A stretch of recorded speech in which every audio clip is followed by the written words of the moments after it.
Welcome, friends, to Tanked Up, the podcast all about video games and beer. I'm one of your hosts, Ben, here with a full house this week with the returning Lucy.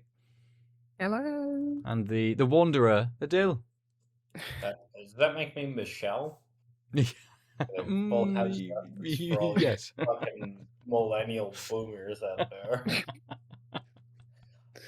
It's weird because boomer is just the generic, has become the generic term for old.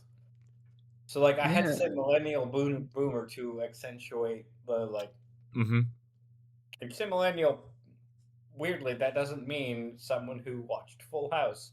Full House is old and North American, so I have to say millennial boomer to make sure people understand the dumb reference. Anyway, and everyone knows exactly what you're talking about. Yeah. You see, my mind didn't go to Full House, and for the other millennium boomers trio with Michelle. Well, no. Okay. Don't know. That disappoints me. I'll reveal at the end of the episode. Huh? I think I may have missed a reference or something. Carry on. It's okay. Cool. Let's people talk who about. know. Oh, nice, good. Half our audience, perhaps. Let's open some beers. I'm gonna jump in because I'm not drinking a beer. I'm not gonna talk about it. I don't have any beer. I've got a bottle of red wine though, so I'm just gonna drink a glass of red. It's not big. Nice. It's not posh. It's just a cheap supermarket Malbec. There you go. That's for me this evening. Aren't we posh What today? the fuck glass is that? It's a Bristol Blue glass, which they went out of business last week. Oh, really? Oh. Yeah. Business is going out of business all over the shop around these parts at the moment. Lucy, why don't you kick us off with the beer that you're drinking? I'm drinking the beer that I said I was going to have ages ago, called Beak Harvest 2. I don't know if you had it in the end of deal on the podcast. I had it last time, but that's great because I've been holding on to the Beak Harvest 3. I okay. don't remember which one you had. So Yeah. I'm going to have that now, but also continue. We're somewhat in sync. Right, which is a double dry hopped IPA, 6.5%. This double dry hopped IPA is one of a trio celebrating our freshly arrived hand-selected hops from the USA. We choose our hops for the individual impact of each varietal, but also how they work in harmony together. Packed full of our punchy Citra and Citra Cryo lots, and backed up by our Citra and Idaho 7. In this particular one, are they different hops on yours, Aadil? Yeah. It was Citra Idaho 7 on this one. Yeah, so I'll spoiler my flavors text, but it's Idaho 7 and Citra and Mosaic on the dip at 8% Harvest 3, which I'll read more of in a second. But the whole point of those three beers was that they were, I think the idea was the same hops, but progressively more ABV, etc., right? Okay. Nice. Yeah, no Mosaic in this one. But yeah, that's what I'm drinking. 6.5%. Good. And Aadil, with the Harvest 3 then, bit of flavour text with that one? Yeah. So it's Harvest 3. Look, it's similar art. So yeah, 8% DIPA from Beak. It is the double IPA is one of the trio celebrating our freshly arrived hand-selected hops from the USA. We choose our hops from the individual impact of each varietal, but also how they work in harmony together. Packed full of our sweet pineapple Idaho 7 and Idaho 7 cryo lots, and backed up by our Citra and Mosaic. So clearly the backbone is the Idaho 7 across the three. I think it was on all three. But yours doesn't have the Mosaic in it. Is that true? Yeah, no Mosaic in this one. So yours is Citra Idaho 7? Yeah. You said this, yeah. So on the DIPA they've added the Mosaic. I will crack this and pour it, and then we'll move back. Yeah. We'll roll back round to you then, Lucy, for your initial take on Harvest 2. I would like to say I'm the Beyonce of this podcast. Do you know who the trio is yet? Yes. Okay. I've got Okay. Yeah. I really want to who's say the third because we one? run the world. Kelly. Kelly. Yes. You're Kelly, Ben. Fine. Okay, I'll go and hang out with Nelly, just for rhyming purposes. You know, I don't know why Wow. they did. Was that collaboration just because they rhymed? They're like, Yeah. yeah, let's get together because our Um, names rhyme. Fine. That was So humans quite are the very hit. pattern oriented, even though we pretend we aren't. So like rhyming is a big thing. Yeah, that Mhm. explains a lot. Kelly and Nelly, yeah. What's hilarious in that in the music video is that he's got like this he's texting back in like when was this, like 2002, 2003? Fuck knows. It was like this old, it was even before BlackBerry at that point. It was like this PDA and he's trying to text I her need to stop using you, Lucy. Before BlackBerry, do you know that very few people know the BlackBerry era at all? Really? Those are Yeah, huge think over that here. the Gen Zs, right? Yeah, like, but none of them listen to this podcast. Yeah. So what you on about? I'm not I looked talking at the to them. stats. You'd be surprised. They don't Okay, for say the that two long, Gen but Z thank you, people. man. It But was okay, for the 2002. It was 2002, Lucy. well, there you go. Before they were even born. And Nelly is trying to text Kelly, and he's using like Microsoft Excel. Trying to text her. I remember this. Yeah. I remember the fucking lambasting of this is like that's a computer program, but that's not a Mhm. thing. Oh, That's not how you I'm so text. happy you brought this up because I forgot about this nonsense. Yeah. Remember That's how not SMS. That's innocent CSV you're using. It's just we were? Like The- the- how innocent we were where Mhm. like multi-million-dollar like collaboration / fucking music videos could make such a fundamental mistake on how computer internet communication works where like I don't know I can input in a text box, so I'm going to pretend Excel is the fucking thing that will Yeah. send messages to people, and people were like, yeah, that doesn't Sure, work. Fine. sure. Like that would never work, right? You Yeah. have to have the iPhone messaging colors because the Gen Zs will be like, oh no, those are Android colors. That's not the good version of communicating. Fuck Yeah, the you. green and white Much more grids, yeah. innocent times where it's like I typed in a box. It doesn't matter what the box means. We get that it means communicating on the internet. Yeah. Oh. Are you up in Excel? Yeah. If Brilliant. anyone Anyway. needs to delve deeper into that, I've just Mhm. typed in Nelly and Kelly dilemma XL, and there is a YouTube video where Kelly Rowland actually kind of breaks down what was Oh, going wow, on. really? Yeah, I mean, I can't that play it because it will makes cut over sense, our but audio. it's But just sad. yeah, I love that. Gosh, that was 24 years ago. yeah. Insane, right? Oh,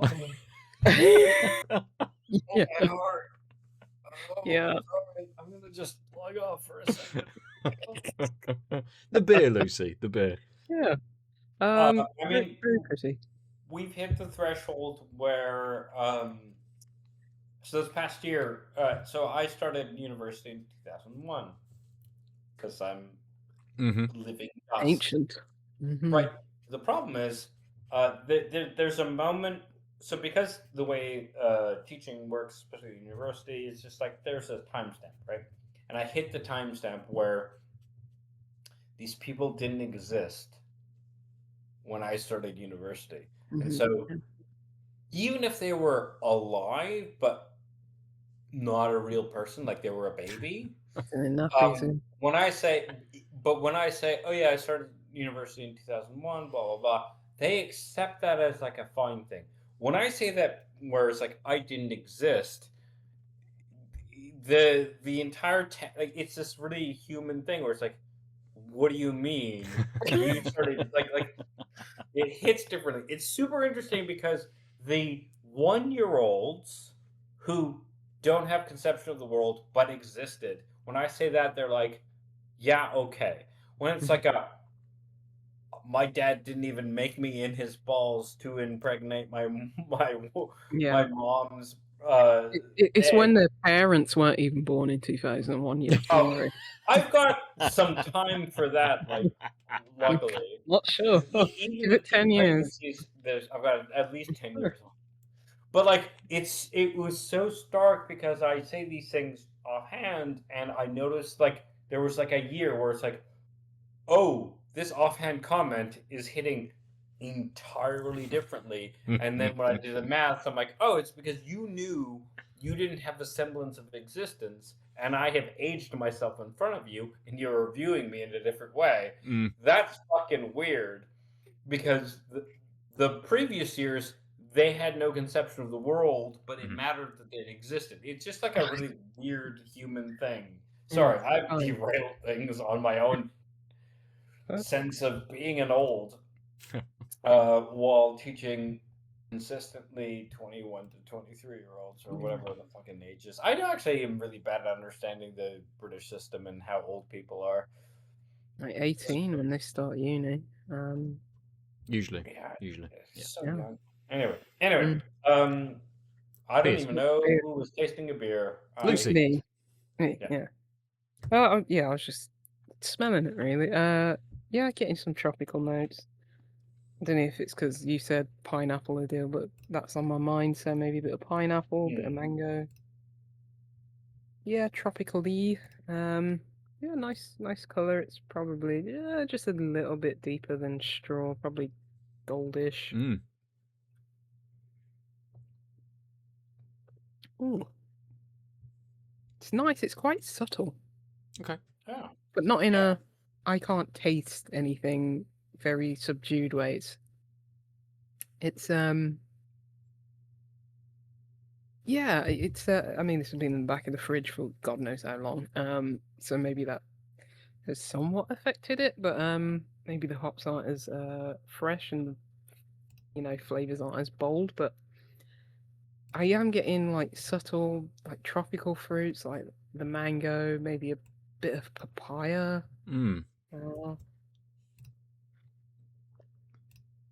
Yeah, it's still got a little bit of carbonation, but not too much. So maybe that's contributing to the subtlety of it.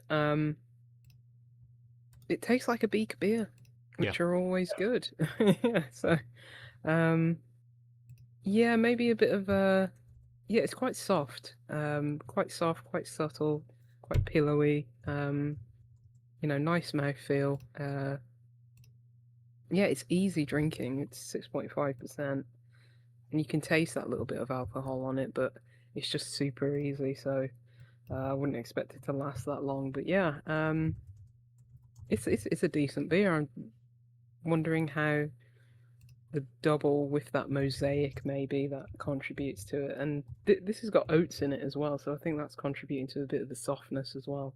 Nice. But yeah, it's not mind blowing. It's just a competently made beer, and yeah, nice bit of subtlety to that taste. It's not too bitter. It's quite sweet but not cloying. I think because of those tropical fruits. But yeah, I mean, it's an IPA. It's not a West Coast IPA or anything. I mean, it does say it's double dry hop, so all I can really, assume is that I've had this beer quite a long time, in the back of the fridge. So maybe that's just nullified some of those deeper and like more, not nuanced, but more enriching kind of like hop taste. But it's fine as it is. It's yeah, it's really good. Good. Speak. Good. You don't expect any less, really. That seems pretty in line with how I had it a couple episodes back. Beak's been super reliable. I haven't had this week's, but like such that like I walk into a pub and if they have a Beak, I'm gonna I might. So what I really like about them is they do medium and bigger ABV / taste profile things. So if I see a Beak on the menu, I'm like, I will have this tonight, but also I'm probably not going to start with it because I'm going to start with like whatever ask or whatever is like light. Because let's be honest, if I go to the pub, I assume I'm going to have 3 pints. Which is what happened tonight, and then I got here, and I'm having this 8% because I know how ABV works. But I think that lines up with what I. Yeah, I think that's a good point. Go back Yeah, 2 episodes, I think. Yeah, 2 episodes. That's when I had the Beak too. yeah. I will say, I'm super interested. I'm just gonna flag this with your thoughts at the end of the beer, whether it had a sort of whether um, it proliferated in like flavor Mhm. or stayed the same. Whether you're like, oh, this has more stuff going on, and I won't spoil my thoughts on that Yeah, until. yeah, yeah. Cool. I'm picking up a bit of pininess, but maybe you're right to your point. Like Beak do make such bold flavors. Maybe because I expect that this just seems a little bit more, as I say, subdued, but you're still Mm, getting those mm. flavors. It's not like watery and wishy-washy. Like there's no absence of flavor. That's not that at all. It's just, um, yeah, maybe not as concentrated as some other Beak beers have been in my recent memory. Yeah, fair, fair. So the three Harvest 3, Adil. Yeah, right. So I think it looks remarkably similar, maybe a bit more hazy than the two, Hmm. but not by a lot. Um, Mm. it poured with maybe a finger more of head, but basically this. Yeah, actually, Lucy brought that up to camera. So it Yeah. is Bit more vibrant.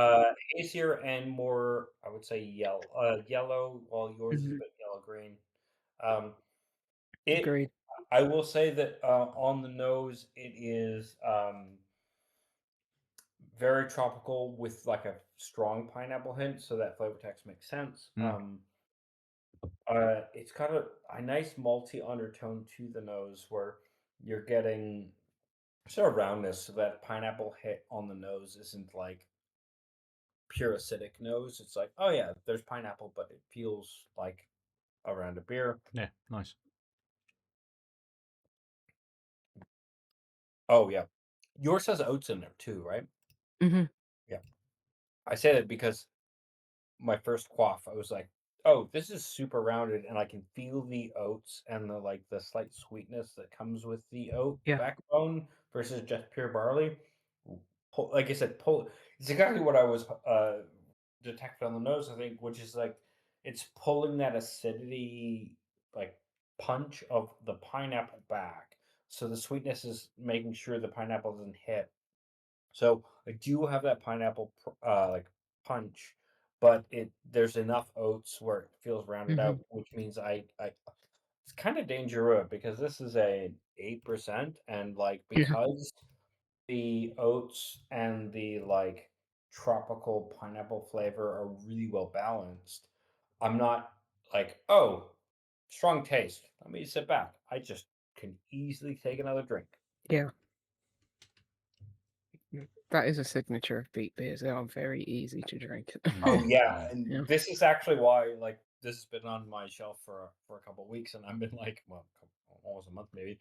But I'm like, I'm a little worried about this 8% because it's doing exactly what I was worried about, which is I'm kind of going to drink this the same pace as the number two or the number one, but it's Yeah. 8%, and I have had a few beers in me already.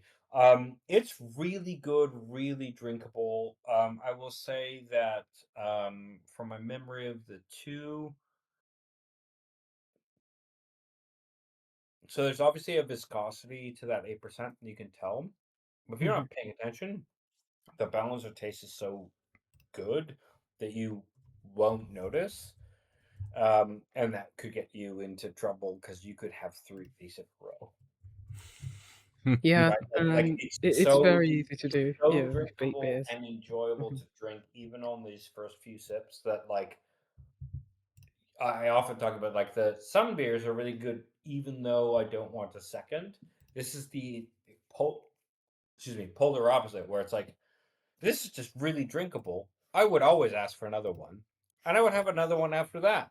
Um, Problem is, it's 8%, and Yeah, yeah. it doesn't taste like 8%. And like I Mhm. said, in fact, that pineapple taste they mentioned on the flavor text is so much more present in the nose Okay. that the nose makes me think, okay, there's like a peak here, but on the taste, it's so well melded with, like I said, that I think it's the sweetness from the oats, etc., that like Mhm. I can drink this a bit too quickly in a way that like the nose actually makes me think, okay, so this is an 8%. It's interesting, but I would like take a sip, put it down, etc. On the taste, I'm like, oh, this is just like a well-rounded IPA, but it's a DIPA. Oh fuck. Um, that's dangerous but very good. Like I think it's a really well crafted beer. It's really well balanced. There's a good taste profile, but none of it betrays the strength. So, like I said, once you've had one, you stop paying attention to these things. And so I think this is a beer you could easily trip into 3 of, Yeah, which I think is a really I've good. done it. I've Yeah, done it. it's a Been there, really done that. good. There's just no need to. Let's roll You know? back in. Oh, it's still The streaming. It's still gremlins. recording. It may have Mm. jumped back on Twitch. I don't know because OBS is still pushing to Yeah, so the Twitch. problem So OBS it I has. found is Yes. particularly bad on dropouts. Yeah. It's like not coded well for my local internet dies, so it thinks it's still sending shit to the ether when the ether doesn't exist. Yeah. So friends on Twitch, we're back. Hello. If anyone's watching this on Twitch, I don't know whether anyone watches this on Twitch as a after the fact. But there you go. Some technical issues. We are live. That will all be cut out of the YouTube thing. You guys were talking. It died. I don't know what point we got to. I don't think we're talking about anything particularly relevant. There's something about Canadian national team and more beer talk and. Fair. Well, I'll I think we can I'll spin us move on. back in and just edit it in. So after a very small technical issue on my end and some very choppy video and probably some audio as well, we're gonna restart. So yes, technical issues aside, let's jump into games. And Adil, I don't know how far through the beer that everything was captured in terms of your thoughts, but we'll come back to it at the end of the episode. So let's talk about some games whilst my internet is still working, because who knows what will happen in the next hour. So Ben, I'm at the risk of derailing. Have you sent the government your ID before you started the stream? Because maybe that's what the problem is. Because I just have to float this because we talked about the internet, whatever. Digital ID and the things that Starmer's government is doing are incredibly draconian, and they are trying to push such that anything that using kids as the reason. Soon, if you follow the letter of what they're trying to propose, even going on social media or a website like news organizations, which might have mature subject matter, you will have to give your actual government ID in order to access that. That's fucking crazy. It's nuts. It's nuts. Why I'm saying this is because that could be YouTube and Twitch as well and all the social media. This is insane, and the fact that the news isn't reporting it as strongly is problematic. This is me stepping off the soapbox. I just need to say the thing. As anyone who happens to listen to us actually in real time, this is a problem. You should contact your MP. This is bullshit. Absolutely. Perhaps we'll set up an episode in next week. Perhaps we'll set up next week as this being a talking point for all of us to I think it's what we need. Everyone just needs to log off. Get offline, man. I mean, the best reason I embrace it. Starmer wants to look at your driver's license. Yeah. I embrace this future. But like it's bad. It's actually like this is a proposal that's akin to what people in the West used to mock China about in the mid-2000s, the Great Firewall. But it's not being interpreted that way, and I think that's a fundamental problem. Very much. There is some very draconian laws in motion. We'll talk about this on an extended. Anyway, I needed to at least lip service the thing. Sorry, you were trying to get us back on track, and then I was like, wait, Ben, what if I sidetracked us in a different way? Is that getting us on track? And you're like, no, Adil, it's not. But I'm like, well, still important. Good, it is important. Very random. Absolutely. Yeah, I agree, but it's very random. Let's talk about a game. Would anybody like to kick? Not a game, unless it's some Game Fest. We could do some games. Ooh, Adil, let's go. Let's go, man. Yeah, I mean, it's a game that I talked about Game last of life. time. Sorry?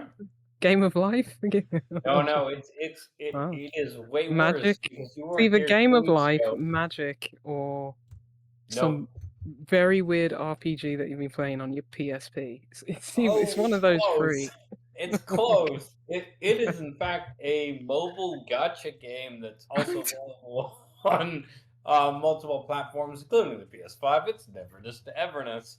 Um, Ben is regretting his internet coming back on. Ben, you weren't here the week where I talked about We it. talked about it, I yeah. played a bunch of Neverness. It is exactly what I needed during marking, which was not super in depth plot wise or strategy wise, but a fun game.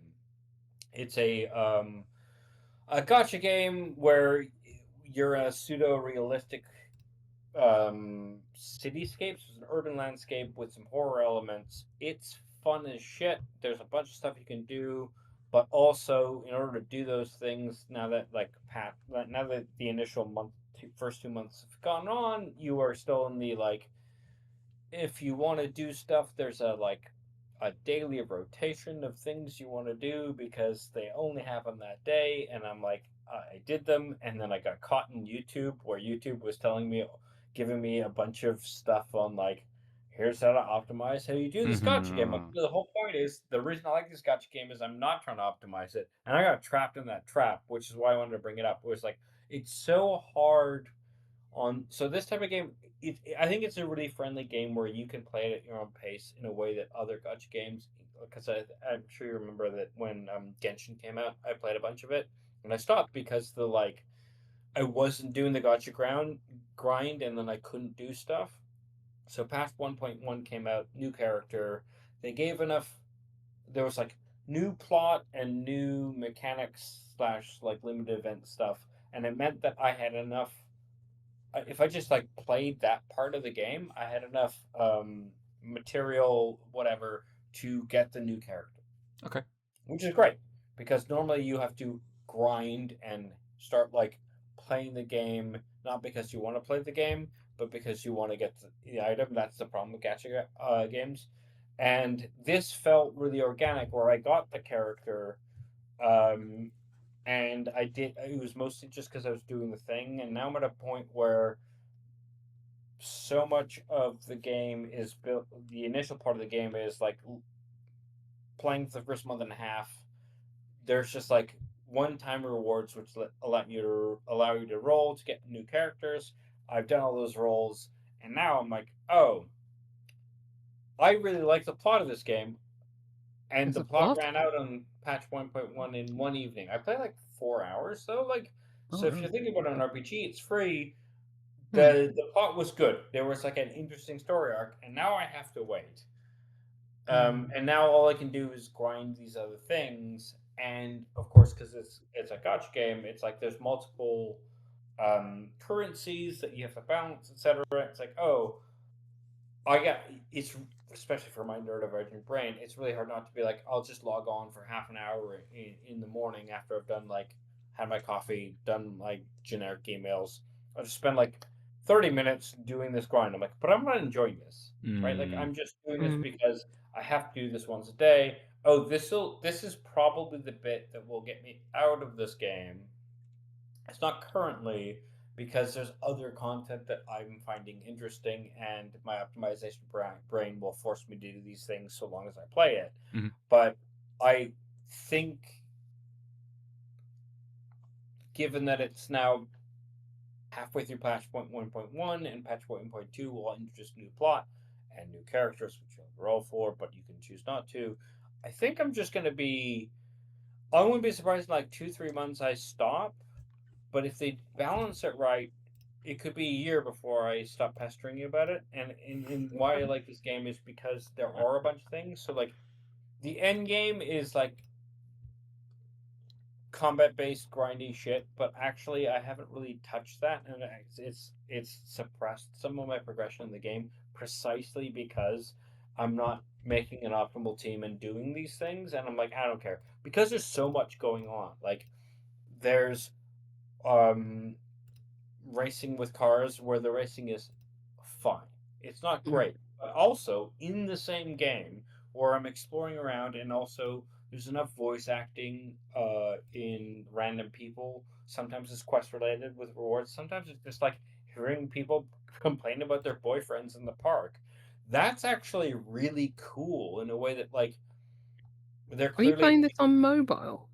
No, I'm playing on my Steam Deck, and it's not Okay, out on right, Steam gotcha. until next month. So I Yeah, figured out how to install it on my Steam Deck using Proton because that makes sense. Yeah. yeah, yeah. Um, No, I was just yeah, but thinking of all also the these fact that it's coming inputs. to Yeah. Steam What is it on is I mobile? think going to be a big influx to that game. The fact that it's coming to Steam in July because it's an anime ass RPG where you can just do stuff, but it's an urban environment, so you get it's the exact like there's enough strategy where I can focus on it on these events, but if I just want to push buttons and move around or just explore, Hmm. like I had at least a month's worth of obviously I'm not like playing all the time. I was in the middle of marketing, but actually during marketing season, being able to like turn my brain off and aim myself at this game was great.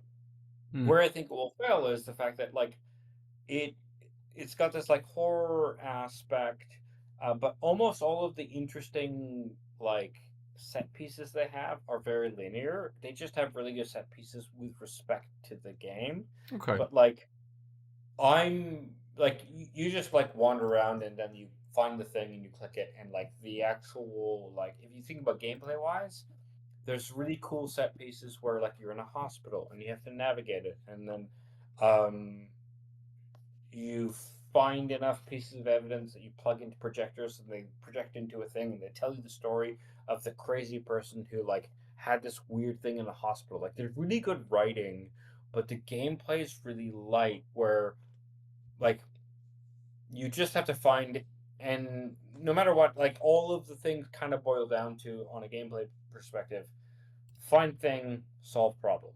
Like it's just a linear path, So, and Okay. then so, some of the um, quests are it takes two steps to get to thing, and then that thing solves it, and like that's great for the I just want to play a game, but also be narratively engaged. The narrative writing on some of the stuff is really good, but the gameplay doesn't match it, and I think will that's the tension where I can see myself leaving it because there isn't there's like the balancing your teams standard gotcha thing, upgrade your team, go to the end game thing, have a team that does the right things. There's a meta.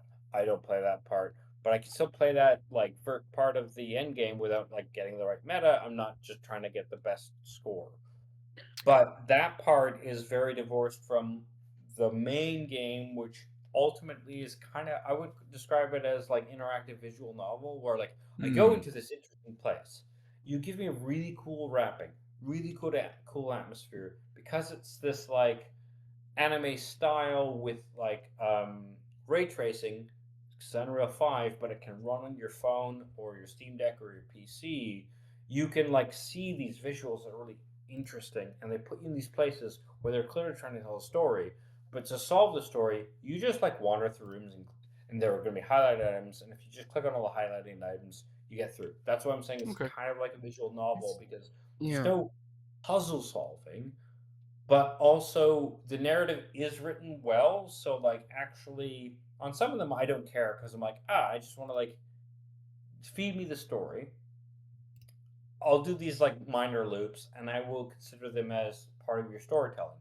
But if I take a step back and say I'm trying to play a game, this isn't great because So, I there mean, isn't a because way you're to playing it not on solve the it. you're playing this on the Steam Deck, right? And Steam Yeah, Deck is very much pick up and play kind of thing. It like suspends the game where it is. 1,000%. Why, Oh no, but because it's a why, live game.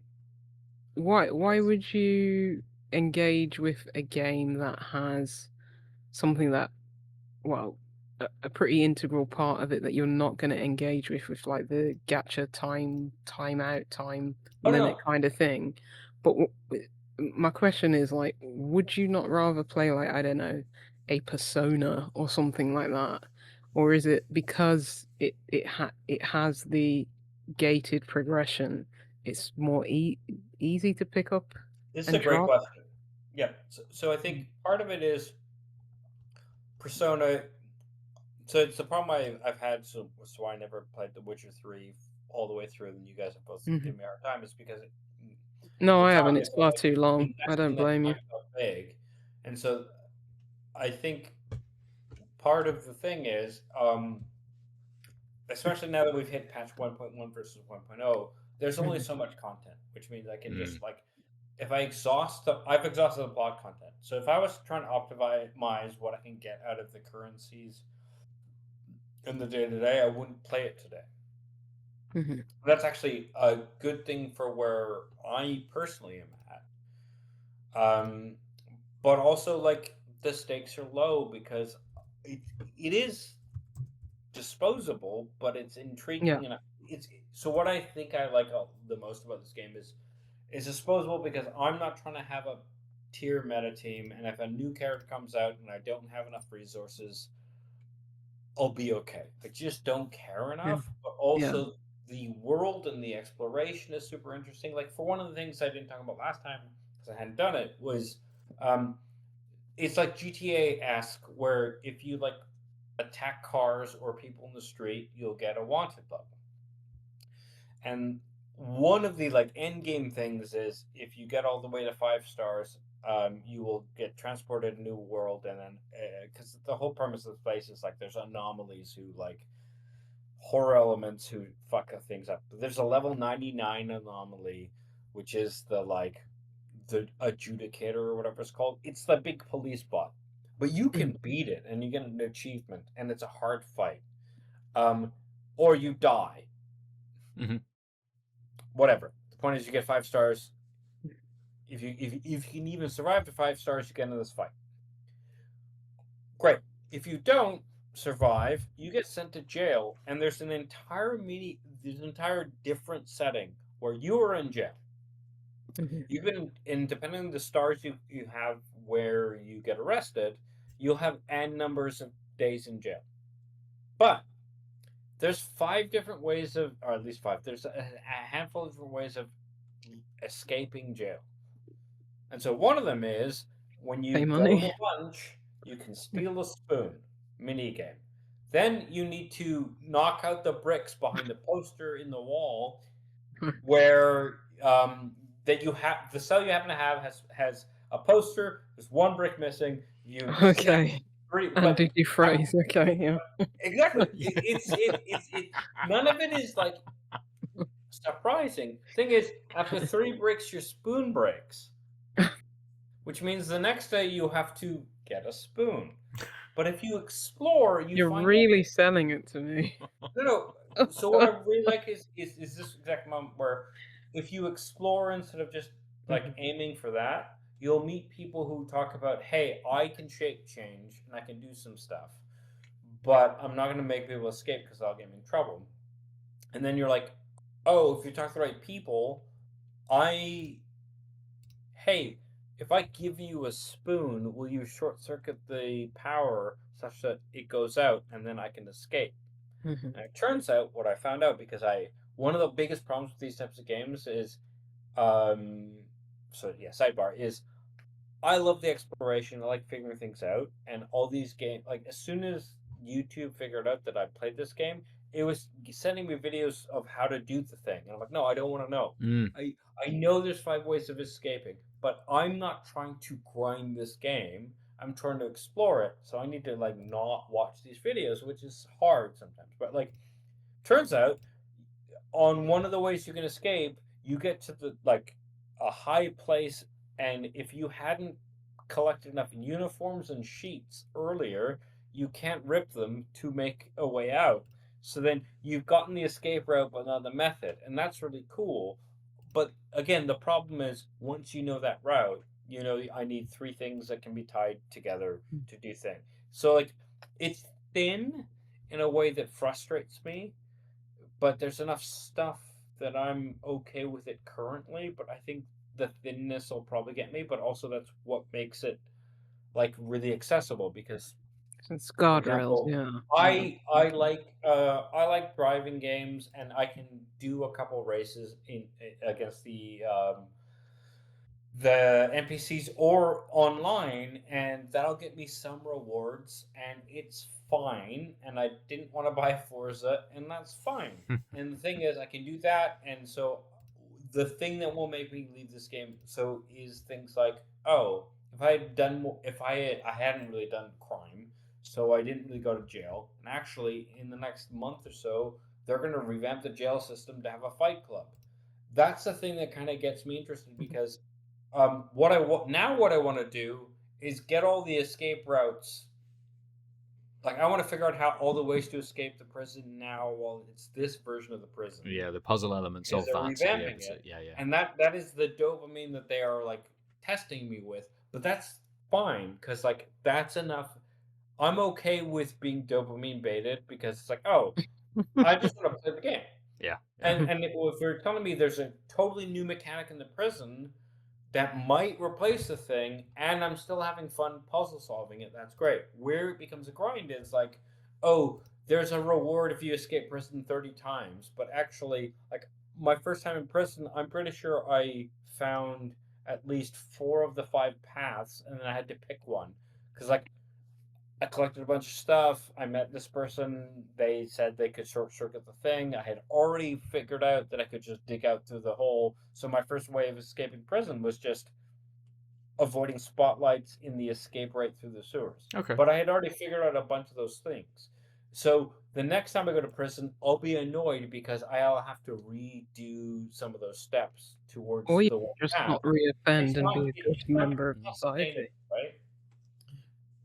Because I explore a bunch, I've already seen the first steps of those things, but because of the nature of the game, next time I go to prison, I'll probably have to retread those paths. But so long as the game keeps giving me things that I'm interested in, I'll do the thing. But this is why I'm saying there's an interesting tension there, where it's like, I see the balance you're trying to do, and like, if the average person just sticks to the spoon or the bricks, then they might be surprised by the short circuit thing. But I have been to 5 places which seem to be like indications of there's something interesting here on my first run. And now I know when I go back, I'll have to retread at least one step to figure out whether that matters. I guess That's that's fine. the interesting about live games. Yeah. You know, they're Yeah. ever evolving and stuff like that. Yeah. Yeah. I guess. So I still can't decide if this game has got the stupidest name or the best name ever. I think it's both. Yeah, I think it is as well. Neverness to Everness. It's ridiculously bad and good at the same time. Yeah. It's Yeah. got the right cadence where it feels like a thing, but it means Good mouth feel. absolutely nothing. Mhm. The fuck does Neverness to Everness mean? And I will tell you, I've been through the plot of the game. I'm at the. I have no more plot. 1.1 gigabyte. Neverness Are to you at the Everness still Everness? doesn't make sense to me. It's not. It's nonsense. You're not at the Everness. There isn't an Everness or an Everness. But like, Neverness at the yeah. Everness. So Yeah, I'm yeah. like, I'm liking the game on. I think on its own grounds, and what I really appreciate about the developers is so like they had like a one of the events is a driving game where you could get in. It's a free for all, and you get a bunch of points at the end of a race. It's like driving, but the passenger can shoot shit, and if you drive through things, you get weapon bonuses. But at the end of the day, it's a free for all. And All you have to do the is follow the damn train, CJ. no, but also your car will explode at some point, and then you have to find a new car. And the cars are screwed up amongst the track. The problem is there's no incentive to be a passenger is unless this you're game? reaching out for someone. So it's like badly designed, but I really appreciate that that's a game mode they put in for probably a month. How did you find this? I'm gonna say I think it was social media or social web just was like this exists, and I'm like, It was a I'll give it a trailer go. in Yeah. like a state of play or some Yeah. kind of showcase because I remember Yeah. we talked about it Right. when we saw the Yeah. trailer for it. It was like 6 months ago, right? yeah. I will It's say an enigma. the plot isn't groundbreaking, but it is interesting. And so one of the things keeping me there, like, because like also I'm done marking, so I don't need a distraction. I can live my life. I literally don't have to teach until 2027, which is wild to me. I've never had a long break this way with pay. Usually it's because I don't have a job. And one of the things that's keeping me like attached to the game is I actually want to know more about the story. Okay. And obviously my biggest complaint is kind of that it's not an actual RPG, it's a live RPG. So Mm. they'll feed me a new chapter in a couple weeks, and if that's well written, I'll want to play more of it. But a lot of the things that the new patch does isn't directly in service of the plot. Right. That's fine. It's not a plot-based game all hold, but actually one of the things I really like about it is it's not great. Like, I'm not saying it's like groundbreaking. Oh my god, my mind is blown with this writing, but is an interesting story. I really like it, even though that it's like such an anime bullshit thing. That like the initial premise is so it's a world where supernatural comes in and there are anomalies which could be integrated into society or not, but also there's people whose esper powers awaken where something happens and you might like lose a thing, but then you have a new power, and you're the main character. What do you think happens to your main character? They've got Amnesia. they can talk to any anomaly. That's one of their esper powers. But you know what happened to them? Amnesia. Exactly. It's so Of course. so fucking anime bullshit. Of course. And the problem is, like, the world building is really good, so I can forgive the like anime ask. Like, it's just so standard. Yeah. But there's just enough wrapping, and I think what they're doing is basically like, if I'm cynical, they're like seeing all of the moves that intrigue people and giving you the like baseline version, but they're doing it across multiple vectors, and it works. The plot's not mind blowing, and like there's like a weird society of people, and one of the people who's in the organization you joined is wrapped into it, and that's enough because that's just a standard trope. And also, if I just wanted to drive around, I could deliver cargo 7 times a day and earn the right points. Or I could do races, etc. And I think what keeps me there is actually sometimes I don't want the challenging thing, and I can do like 30 minutes to an hour of enjoyment of video game, feeling like I'm doing progress because of the nature of the beast. That's enough. But Dopamine Fair. mini Yeah. games. Fair. Yeah. Fair. yeah, Fair. but also I'm if I have 5 hours, I'm not picking this game up at all. If I have two Yeah. hours where I want to play a game, I'm not grabbing that. And like that's the tension I have right now, which is like, oh, actually, I could just play a couple hours before bed. Oh, but because of the like grind of making sure I'm optimizing, getting the right currencies, etc., I should play that. Yeah. And my Yeah. solution's been, nope, I shouldn't. I should play what I want to play. And so I've started other games. Well, that's That's interesting. actually Like, really you hard. know. Like the gacha prop game thing is difficult because the dopamine you get is based on the progression system, and I'm consciously fighting against that because my enjoyment of this game, I think, is super dependent on me never feeling like I have to be playing it right. Mm. Mm. And I think it will help me start playing games again, So which I notoriously Yeah. have a problem with if you're a I long think term listener. interestingly, Anyway, if we can, yeah, if I can jump in here with the game that actually I want to talk about because it's quite right, yeah. similar in what you're sort of describing. So a few weeks ago now, I played Mixtape, which Oh, yeah, Oh, is I started that. which is a visual novel. It's not quite a Yeah. walking, but it is a visual novel. You know, I'm it's more liking it like so far. it's a very sort of Somewhat. interactive kind of movie almost. You know, it's very narrative heavy. You're doing a few sort of incidental elements throughout sort of the game. And it's not necessarily to progress what you're doing. It's more just to have some interactivity and get a Yeah. little bit more exposition in kind of what is going on and pulling you through this story of these three teens and their friendship, you know, on their last night kind of in town as the main protagonist, the character that you're playing as, is going to leave the next day. and Right. they are. It's very 90s in what it's sort of trying to do. A small band of kind of misfit I think it's kids. like set in the early 2000s, is it not? Oh, is Yeah, it? but early 2000s is basically Yeah, I mean 90s. late It's 90s, late 90s, early 2000s yeah, potentially. something. Yeah, Yeah. and It's very cringy teen kind very of thing, much, but I kind of very like much. that. Yeah, Yeah. and I do as well. And I think Mhm.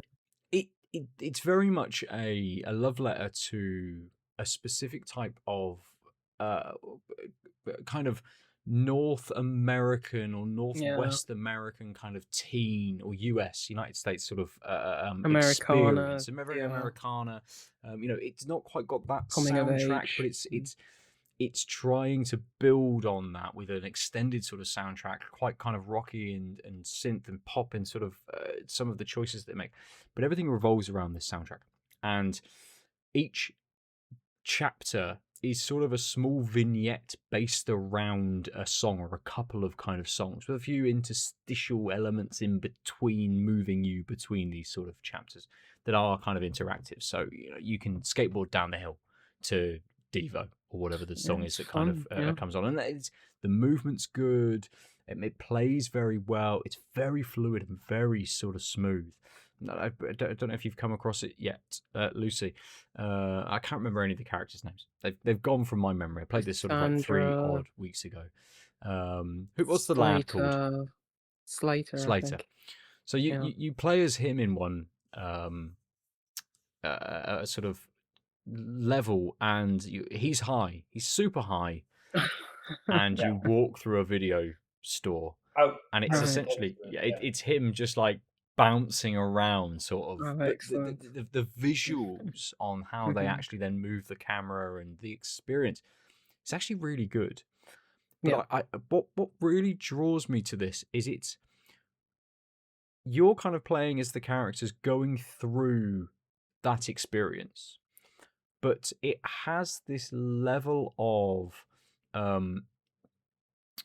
I suppose sort of almost as if someone would be retelling you their story of how they experienced that. It's what video. It's what this is kind of video games version of. I don't know if either of you remember, but the movie Brick with Joseph Gordon-Levitt, which came in again early Oh, yeah. 2000s, sort of very indie sort of film, pulp noir sort of kind of, but very teeny, set again in a similar kind of thing. It's very much kind of that, but I, I I I like how it goes into the kind of the absurd, and Yeah. actually you then off they're running through a field and you jump and your jump is absolutely massive and you leap like 60 feet or something, and then you're flying Mhm. kind of through the air. And I enjoy how it starts off, each small chapter starts off in a very kind of real situation. You get there narratively, you understand why the characters are kind of there, and then it just expands and Yeah. kind of gets into this like dream-like element sort of to it, that this is what was happening in that character's head, of how they Yeah. were experiencing that kind of moment or reliving that kind of moment and thinking, oh, what if this had happened as we were Yeah. sort of doing this. And I really like how it explores that kind of element. um I- Yeah, the infinite possibilities when you're young that you think you yeah. can have, and then you're 10 years later, you're just working in an office paying a hell of a lot of tax, and yeah, all the dreams are gone. But yeah, I'm really enjoying it so far. I think there was a lot of like online discourse about this. I didn't pay attention to that Mm, because I was like, I want to play the game, see it on its own merits, and I'm really liking it so far. I'm very early on. I'm probably as you say, each vignette is a track mhm. called, instead of chapter, it's like track this, track that. I think I'm only on like track 10 or Okay. something. Very, because they are so short. Very You're very early probably on. about Maybe I'll take halfway my through time. then, Lucy. To be fair, Am it's incredibly short. Yeah. Okay. That's what Which I I read. don't mind. I think I'm just about to go to Cassandra's room. Sure. Yep. Um, yeah, because as we say, there's 3 friends, so I'm guessing we're gonna go to each of their Yeah. rooms. So But there's just essentially about sort to of go to three Cassandra's. acts in the game. Yeah, so I just Yeah. finished probably the first act. Yeah, Yeah. yeah, Okay. I'm really enjoying it. As you say, it's got that kind of cringy, Um, it's not cringy in the sense of like Life is Strange, where it was like there was clearly adults trying to write teenagers kind of cringe. It's Yeah. more, oh, as a teenager, you were just cringe, you know, Yes, yeah. and it It's written successfully really, captures really that. well. Absolutely. And Yeah. I think there is a Hmm. big difference there between those two Yeah. games, very, very much in terms of how their Hmm. writing works. And it doesn't sort of rest on those laurels either, because it does kind of try to uncover a little bit, and as we Hmm. sort of say, it goes into the sort of the idea of this sort of actually how a teen would fantasize about that element that they're sort of doing. Yeah. So again, there's one where they a very sad song plays, and the main character is kind of like floating backwards through the scene after something kind of impacts her, and it all Mm. hits black and white, and she's moving through it, and you're kind of just controlling the motion of her sort of moving through the environment, and Mhm.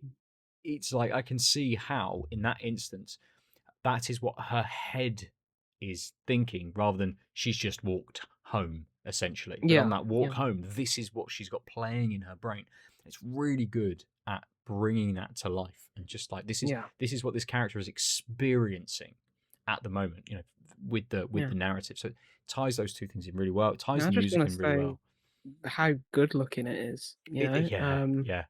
Like it's not quite stop motion, is it? But it's like got that kind of, yeah, like there's a few It's frames got a little missing bit of and that kind of claymation edge to it, yeah. hasn't it? And I think it's Hmm. that kind of it's not two tone in its kind of coloring, but it's very not limited in its palette, but it uses light very well. It's Yes, not the kind of lighting is it's great. not Yeah. throwing too many sort of colors at you, so it does have that stop motion sort of claymation sort of edge to it. Everything comes back to Broken Age, doesn't it? It has that Yeah. kind of visual to it, and I think that Hmm. works very well again for this level of game, and everything ties in together. And I think Mixtape is an incredibly well presented package. Yeah. Um, I think that Super enjoying it at the yeah, moment. I Yeah. think that the Hmm. length would probably put some people off, but actually, Mm. because it is much more of a narrative game, and you are doing a few interactive elements to sort of push that narrative, or to almost to have a pause in the Hmm. narrative in some sort of way, or at least experience the scene in a slightly different way because you're having an interactivity sort of to it. I think that works very well, and I think if this game was longer, it would have overstayed its welcome a little bit. Yeah. You would have got to a point where, like, oh, I'm just kind of repeating some of these mechanics again. Yeah. And it does very well at not letting you do that. Although some are repeated, at least the scenario that you're doing them in is slightly different and frames it in a different kind of way as well. That any Yeah. more And repetition would it's have been a bit much. quite fast paced. Like Hmm. each vignette only lasts. Well, sometimes you can stay in a vignette and Yes. do it more like the skipping stones. Yeah. I stayed with that one, so I wanted to hit all those gnomes. Yeah, I did. I did Um, as well. yeah, yeah. But it's like some of them you can just be in and out of within like 90 seconds, Mm. and yeah, I think it's just the fast paced nature of it. It's just very much, oh, everything was, you're in a hurry to grow up, you're in a hurry to do Mm. things at that age, so it very much captures that. But um, yeah, and speaking of its length, like these are very different, like kind of inputs as well. So that there's quite a lot of mechanics that Yeah. they've put into the game, considering that every vignette, as you say, Ben, there's maybe some more repeatable ones down the line, but they are different, Yes. So Yeah. it's like, oh, we had to program this, like the skipping stone game, that's completely different to, the skateboarding where you can do a flip trick or Hmm. a grab or an ollie as Yeah. well. So it's all, and they all feel really good so far. So it's like a lot of work has obviously still gone into it. So Yeah. Very much. yeah, it's And mm, as I say, I think it is repeated, but again, it reframes it. So you still have, mhm, there's the skateboarding one is a great example because you have that. It's essentially a movement element to it as you're moving through the environment. You're just on a skateboard. Later on down the line, you're riding a trolley, Later on Yeah. down the line, you're running through the field and kind of jumping at great distances sort of through it. So there's still that kind of, they've gone, here's a movement mechanic. We're moving through the space. We're just doing it in 3 very different Yeah, it's ways. distinct. Yeah. Mm. Yeah, I really liked it. I think it's I think its only downfall is that the main protagonist Mhm. is just a bit of a cunt, isn't she? She's She is, yeah, just but like she's mean, but it's such a like, twat. weren't I we mean, all at that there is age? that it's absolutely part of Yeah, that, yes. yeah. She's definitely written to be that way. So like she has a vision about what she wants to do, why she's like sort of not going on this road trip with her friends because she Mm. has like this very focused, like I'm going to become the best music director in the world or something like that. Yeah, So, yeah, headstrong, thinks she knows everything, as we all did at that age. yeah. Yeah, they're all knob-ends, you know? I mean, it's like, yeah, like they obviously have some, redeeming qualities, but it's like, yeah, they're pricks, and it's like they all they all talk in that I kind of think like Beavis and Butthead kind of way, and it's like it's just Yeah. that is cringy, and it's like this is how people used to talk and act, and Yeah. it's like because they were but kids also, and like, yeah. I feel like video games had a moment maybe like 10 years ago where they were being fast and loose with narrative structures and protagonists. And because of capitalism and homogenization, we've lost that. But, like, It's still uh, around. Something like mouthwashing came out a couple of sure, years ago. right. Mm, But, like, mm. I guess Mm, what I'm saying is, like, this is refreshing because, like, mm.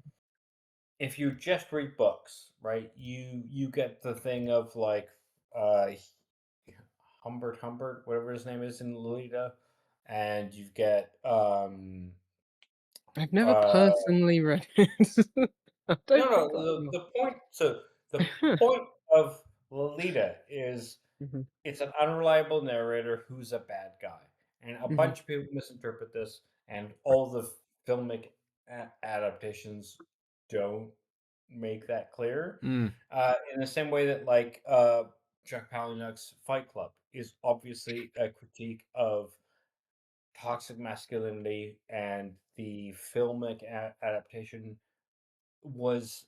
I don't even think they were trying to do this, but it was sufficiently tempered such that people could read it as a screed I of wanna be Brad Pitt. positivity. He's cool. Yeah, but there were a bunch of people who were like, Tyler Durden is my idol. It was like, you've Yeah, misinterpreted it, right? And like, exactly. I think the people who read the book don't easily come to that because it's more straightforward, and because of the shift of making it a cinematic thing, and the fact that when you see people looking good in a way in a film, you assume that they are good. Anyway, I don't want to generate, but I'm just saying, like, I really there was a moment in video games about like 10 years ago where even mainstream things were willing to, like, put false protagonists forward that we've Mm, lost. Spec Ops and stuff like that, Yeah, Exactly, yeah. yeah, you're right? right, Like, mhm. yeah, and I think that's like a detriment to the medium because this is exactly what, like, yeah, that person sucks. They happen to be the central role.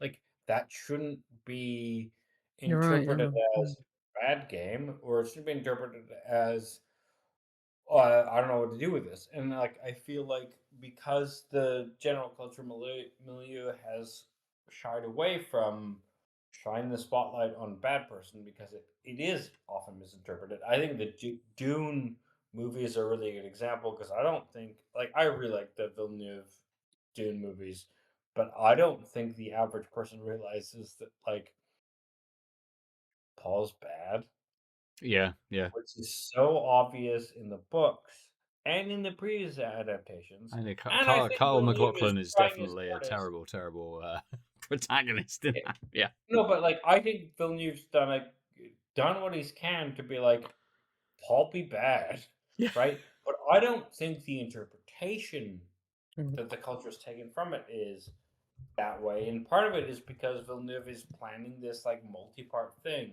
So part 2 pulls the punch on Paul's not great because they want to sell part 3, and I think video games are in a very similar zone where it's like, what if the main character ain't great? That question has kind of been removed from the table. Yeah. Yeah. I think some games were trying to be like, okay, this character has more layers and depth, but at the end of the day, they're still the good guy, like sort of God of Yeah, War and the or problem is Shadow of the Tomb Raider. It's like, yeah, they've Mm. done bad things and are having some internal monologues about it, but don't exactly in I mainstream feel like games play as a bad guy. we've Yeah. come full circle to, even if we're questioning the morality of certain things, we're just going to tacitly assume the protagonist is generally trying to be a good person, and sometimes that, like, depending on your moral framework, it's like, no, they're not really doing that, right? And like I won't bore us with that deconstruction of various things, but like, you can make a game where the protagonist, where I say protagonist, I mean the main character, um, isn't great. And I feel like the corporatization of games has lost that tether, but actually, that's one of the things that, like, I really loved about games before, which is like, yeah, this guy sucks. And I recognize that. And what I think is super unique about games is I there are really well designed games where I can play the character who's being reprehensible, but the framing means that I understand that, like, these actions are bad, but I'm doing them because it makes sense for the protagonist, or the main character, I should say, because people like protagonist as the hero. And we've, like, kind of lost track of that nuance of the difference, where you can write a game. You can write a game where you are just accelerating the main character and having moral quandaries, but actually you could write it in a way where the complaint I had for Neverness, which is like, oh, you just kind of like hit the stops. There aren't really choices. It's just a linear path of clicking. That's my biggest complaint about that game. But like, you can have that where it's informative, right? Where it's like, this character will kind of always make these choices, and you are playing this character, and so you don't even have to question if it's presented right, that these are the choices that character would make. But you can frame it in a way where you're like, that guy ain't great. Yeah. Like, those choices aren't great. And like, this isn't about like flexibility of moral systems or modeling anything in thing. Like, you can write this in the visual novel style, where it's like, the average person will pursue the goals of the protagonist, but if you write it well enough, you'll be like, yes, I think this person would do this 9 times out of 10. But if you write it well enough, you will be like, I don't think they should have done that. But I will still make that choice, because I think, and that nuance is so important, right? Absolutely. Especially in more linear storytelling, it's like, I I want to assume you're going to make this choice, but I want to give you the choice so that you recognize it could be otherwise. Like, Yeah, you because we were can, talking about this last week, like with that game that you were talking about with Matthew McConaughey, Ben. How it's like it seems to be very Exodus, something like that. yeah, it Yeah, the seems to Mass be like Effect very kind of a new yeah, game. Yeah.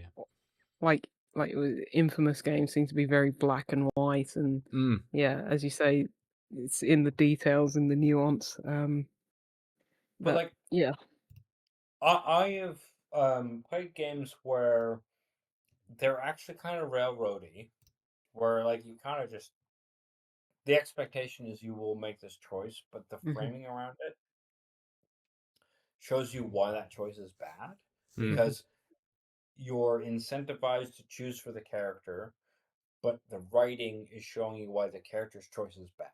Yes. Yep. and and like that's why I like was calling on visual novels because like that's so much more interesting and like Hmm. morally engaging than like Fable, where it's like I'm gonna I think Fable's meant to arbitrarily. be kind of dumb, though. I don't think there's meant to be Yeah, any but the nuance problem or. with that, sorry, I why I was think bringing up Infamous Fable, would be a better yeah, example because that's Sure. more Yeah. Yeah. Yeah. trying to be grounded and gritty, whereas yeah, Fable's just you're like right. stupid. Yeah.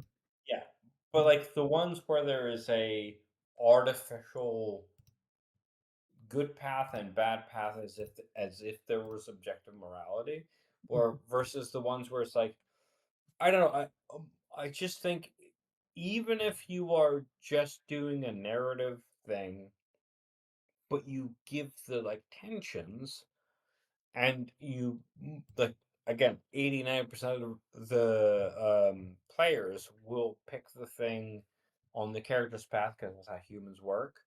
Um, and you write that really well, that's so much more interesting and like morally compelling and narratively compelling than having like 15 layered systems that will compute on moral output because that's not Hmm. what moral output isn't. I'm not a utilitarian, but like that's not what's interesting about these moral quandaries. It's not maximizing the number. It's figuring out what that means and confronting it. Even if you Hmm. are a utilitarian, the like if you're a person in the world, like the thing that interests me about these quandaries isn't did I solve the puzzle or not? It's like the existence of the puzzle.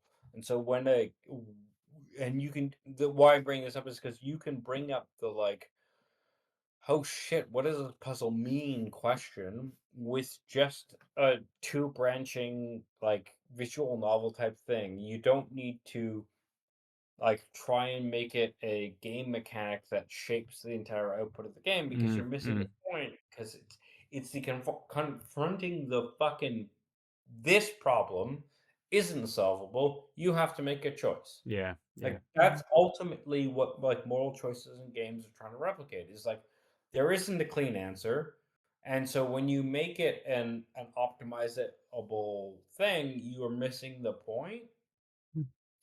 Like if it's just a like I want the good path, I will click. I would just left click instead of right click. But at that point, if it's that stark, uh, I don't care about the details of the Yes. problem you're Yeah. giving. I will always do thing. So Yeah. why do we care about these things? Is because it makes us like question. And the best way to model this is there isn't a right answer. There isn't an optimal thing. Mm. It's just fuck. I don't know this one, and then you get a new question. Yeah. You see, Yeah. I just want to play as a warmongering, tyrannical, Oh great. genocidal maniac like Mario. You're just destroying the Mushroom Kingdom and all its Right. flora and fauna. Yeah.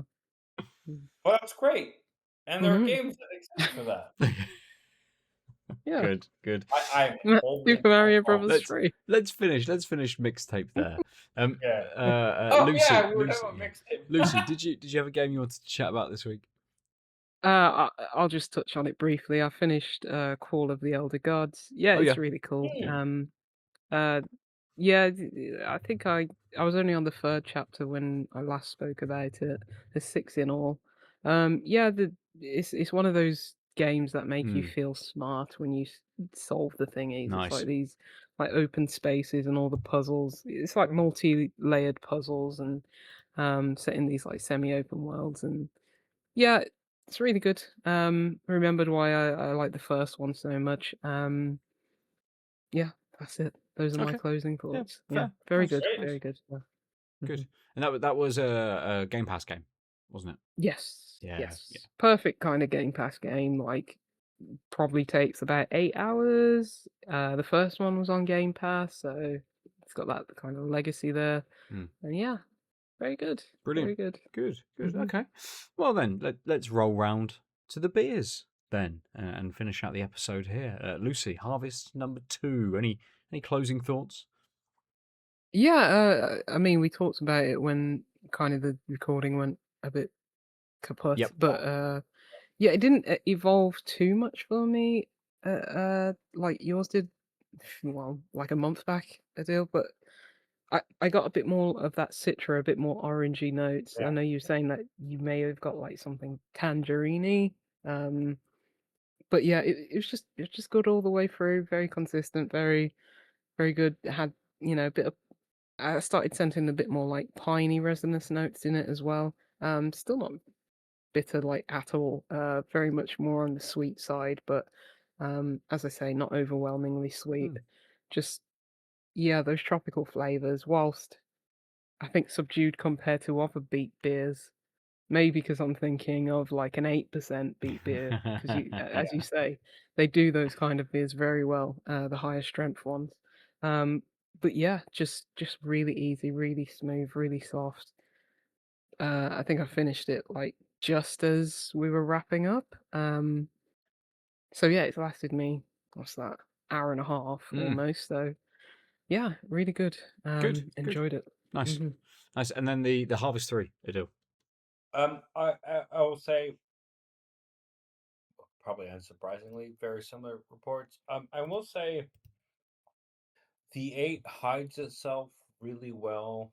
So I mentioned this before, where like my biggest worry about this beer is I could have three in a row by accident because it doesn't taste. So it does have nuance, it does have depth, but like it doesn't feel like an 8% when I sip it. Yeah. So Mm. especially if I had started with the Harvest 2 and then moved to the 3 and then stayed there, I could easily have myself having 3 pints or 3 cans of this and Oh, not easy. notice Yeah. Yeah. that it's not the two. And that's not to say they're the same beer. I'm just saying like they do it. Beak does a really good job of making the ABV kind of not part of the taste profile. Mm. Yeah. Um, it's I agree with that. Yeah. really, yeah, it's really easy to drink. I really liked it. I think, from what I recall of the two and the one, there's more going on. The thing that slows me down on drinking this isn't that it's not drinkable. It's that like, oh, there's interesting flavors, and so in this context, I'm like, oh, I will not have a sip, and I want to like think about it. What is it encouraging? But why I'm saying this is because if I'm not in this context, I'm like, this is really good. I like it. I could talk to a friend about it. But nothing about it is like boozy enough where I'm like, I would have a sip and then talk about it and then put it away. I could like just if I was in a very ADHD moment and be like, "Oh, I'm having a good time," I'd be just like talking about this is a great beer. I would talk to someone about it and then I would keep swinging it away, and it would like play the same role Yeah. as the like lower ABV 2 and 1 did. And I think that's like on the ones like obviously it's a critique from my particular point of view because I'm not discerning because I'm an alcoholic or whatever.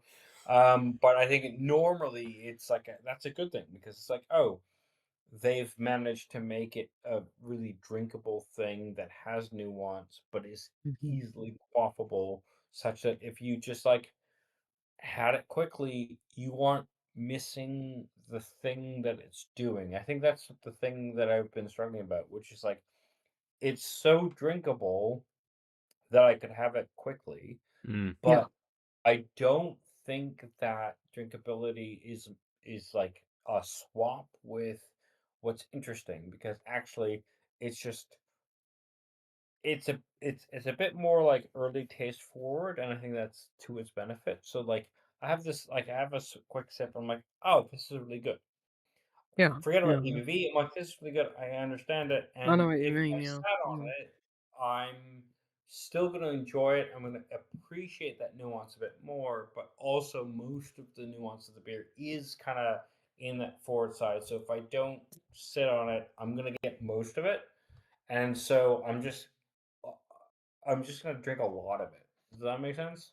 Yeah. No, yeah, Yeah. Yeah. I agree. It's like you're not searching for any of that flavor in it because they are flavor forward. So it's not like you keep sipping it and drinking it Yeah. because you're searching not- for anything else. It's just I- very Yeah, drinkable. my extra sips are because I want more of the beer, Yes, not because yeah, I'm trying to more of the exactly. flavor.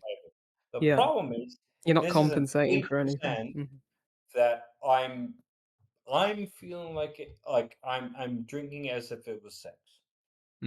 Uh, that's a problem for some Oh, yeah. people, not others. No, but no. Sometimes, like when the weather just hits as well, like you can be out in the sun and just like, oh Christ, how did I get 5 pints deep? Yeah. Yeah. That is very. Is it that because is- I'm yes, thirsty and I absolutely. should drink water instead? yeah. So Yeah.